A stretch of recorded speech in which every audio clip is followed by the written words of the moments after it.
Inkpot Stories once again, and I hope the series of nostalgic memory sharing is going good and happy with a lot of our friends volunteering to be a part of this program, and I feel very happy about it. This time, our guest is Mr. Vimal Joseph. His experience in Tangasseri comes from the 1970s and 80s when he lived in a private boarding house there. He studied at Infant Jesus like many of our viewers and is the fourth generation of his family to study there. From the 50s to the 70s, 5 of his brothers also studied at IJHS before him. Let's sit back, relax, and enjoy what Vimal has to share with us.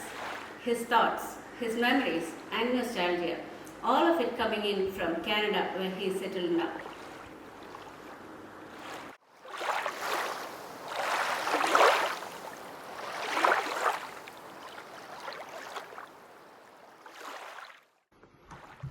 Speaking of Tangi, the first thing which stands out is the arch you walk through or you drive through when you about to enter Tangi.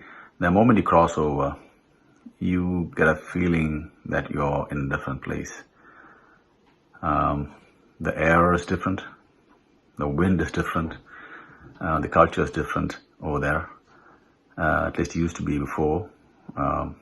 Things have changed now, I hear. So, as you pass through the arch and the 3 roads which cross Tangi, that's one is the Bishop Palace Road, the school road, the boys' school road, and then the girls' school road. The moment you cross the arch and you reach and you see cycle rickshaws. Well, I never seen cycle rickshaws before till I reached Tangi. So I see cycle rickshaws lined up on the road, and there are people waiting to take you around. So even now, I think you will find cycle rickshaws only in Tangi, nowhere else. So that was kind of a novelty for me when I first went there. So I remember myself getting into one of them, and the cycle rickshaw man, pedaling me across to the place I was supposed to go. Well, I stayed in Anglo-Indian boarding house. If you look at the geography of Tangi, you see the Arabian Sea on one side, and the opposite side, it's the Bishop Palace Road. That's considered as the border for Tangasseri. So you had the fisher folk living on one side near the ocean, near the sea, and on the other, it's the Hindu population. So in between these is the Anglo-Indian culture. So during festivals, there's a temple close by, and there's a church in Tangasseri. So we had festivals in both, in the temple as well as the church. So all of us, the Anglo-Indians, used to go to the temple festival area that's very close to the church, and vice versa. So there's a unique mixture of cultures there, and it was very, very interesting to see that. So we had 2 schools in this small place called Tangi.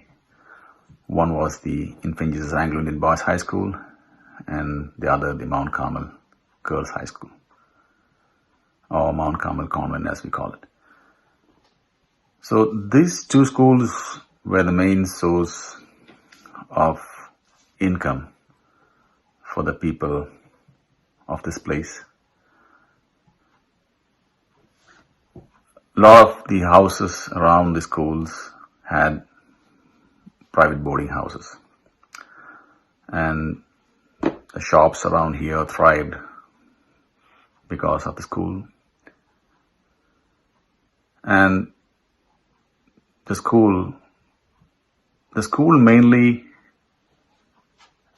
had students from the local population.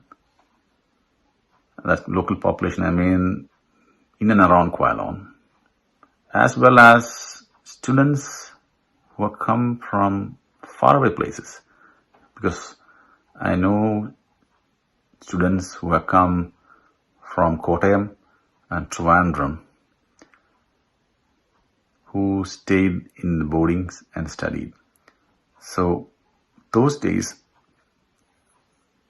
most of the parents of these students were abroad. So it was not the Gulf boom. These parents, they were working in Singapore or Malaysia, and the kids used to stay in boarding over here in Tangi and then go to school. So we had those students. And when we had students from the Kottayam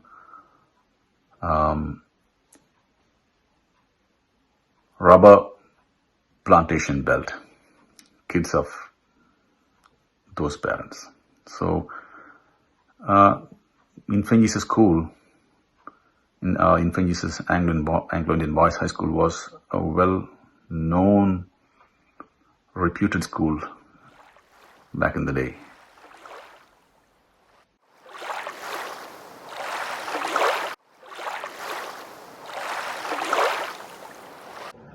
So sports days were just fun days for the kids. We just wait for this day to come along, as I said. And during the course of the day, it lasted for 3 days basically. During the course of these 3 days, you would cheer on your house to each competition, and one house comes victorious at the end of everything.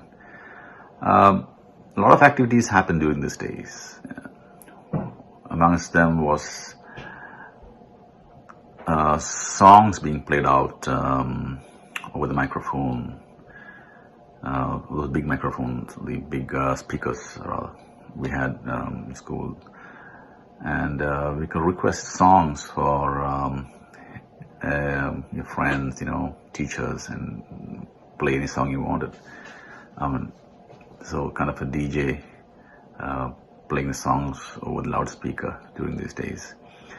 And the last day of the sports event, Mount Carmel, girls from Mount Carmel School used to come over, and that kind of created a flutter in the whole ground, and a lot of requests used to go out for each girl, and it was fun those days.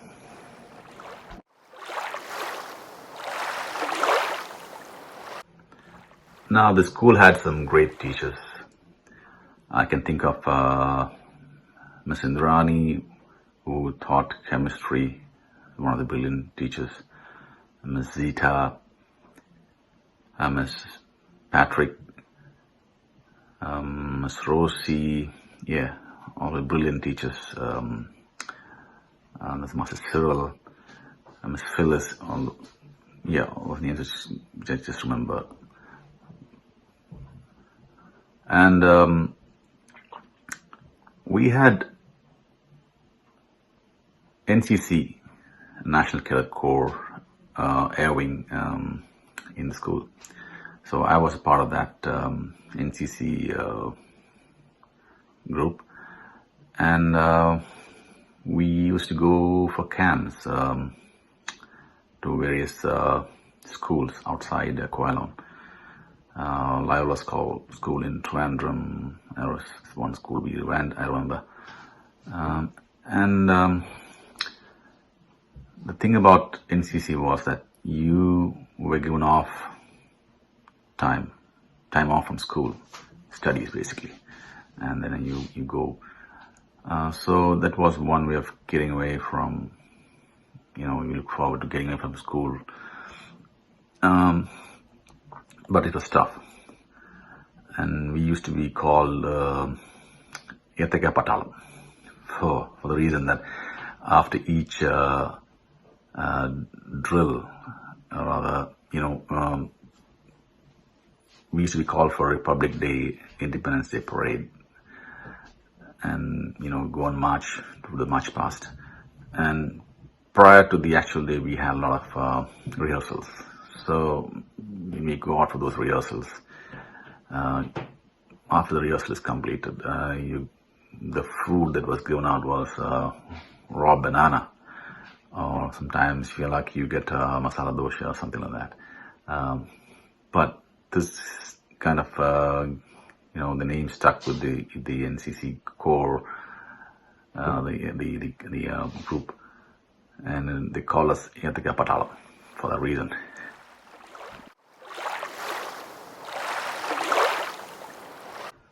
Now, outside the school, there were two ladies who used to sell fresh mango, sliced up and sprinkled with chili powder and salt. And you pay 10 paisa, 20 paisa, and they give you a bunch of this mango on a piece of paper. And it was so tasty.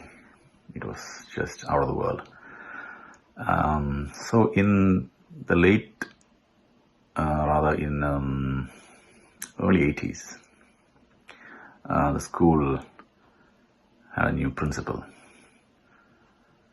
Yeah, and he was educated in the United States, and he came along and he wanted to make some change to all this happening. So he started a canteen in the school. And basically told the kids, don't buy anything from outside. There's food in the canteen, school. There's a canteen which is set up for you guys, and if you want to eat, go there and eat. So this principal who came along, and he found that the standard of English speaking, the spoken English standard in school was pretty bad. It was deteriorating, basically. So I remember we had to listen to the BBC English. Basically, how it happened was like we were asked to go in a line, and we went to a room, and the tapes were playing on the English language. That was British English. And I still remember the music of BBC News playing, and then, somebody speaking up in English, and we were just made to listen to that every one day of the week. Or rather, every student in the school had to do that.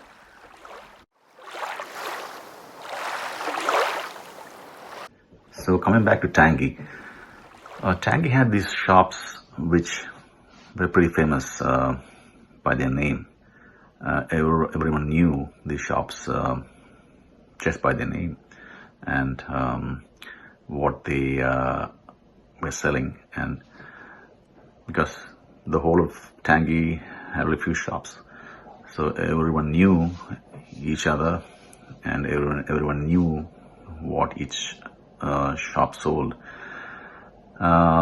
Famous among them was Ravi Stores, which was a stationery shop which used to sell almost every stationery you wanted as a student. Then you had variety stores. Variety stores that's next to the school. We used to get great ice cream soda in that school. I remember that.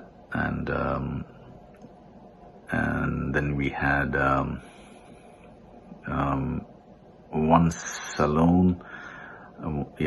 His name was Kutan, and he was the only barber in the whole of Tangi inside the arch. and he was pretty famous barber too. And then you had two tailors basically. One was Mr. Christie Tailoring, I think he's still there. And there was a Susima Tailoring, which I don't think is still is existing now. And then, of course, you had a tea shop and a sound shop, basically renting out sound boxes. Aziz Sounds, it was called those days. I don't think it does exist nowadays.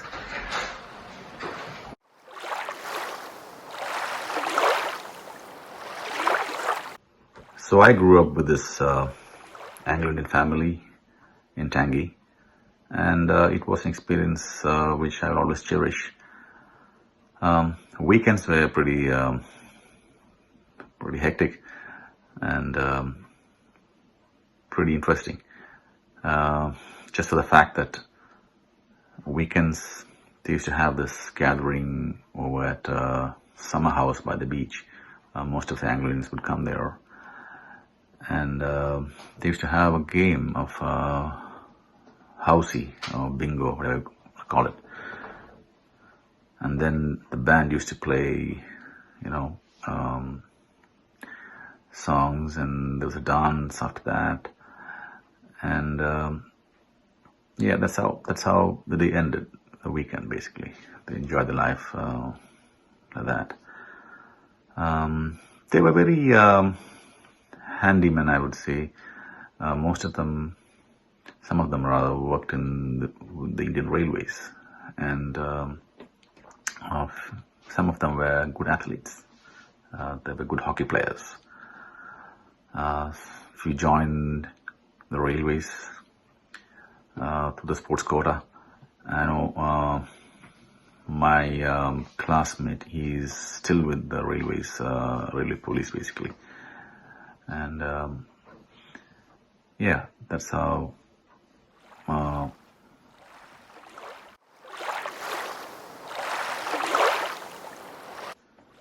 so I went back to Tangi last year just to see how things are over there, and I walked around the roads, and quite frankly there are a lot of changes over there. Things have changed quite a bit.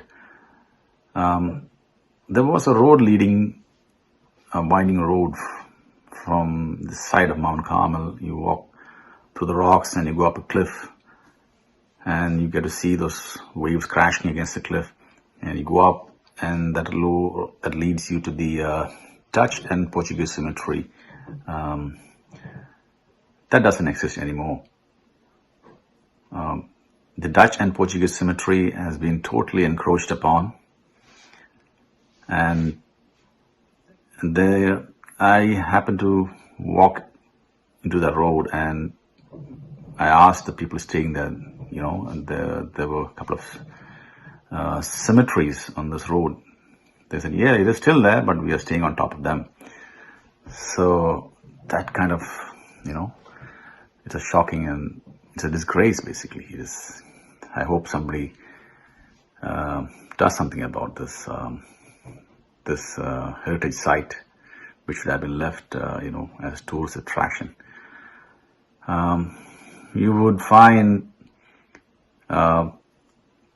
people from my generation and from the 60s, 70s, perhaps 80s, early 80s, they might remember this particular spot, but coming later, the generation comes later which doesn't even remember these kind of things.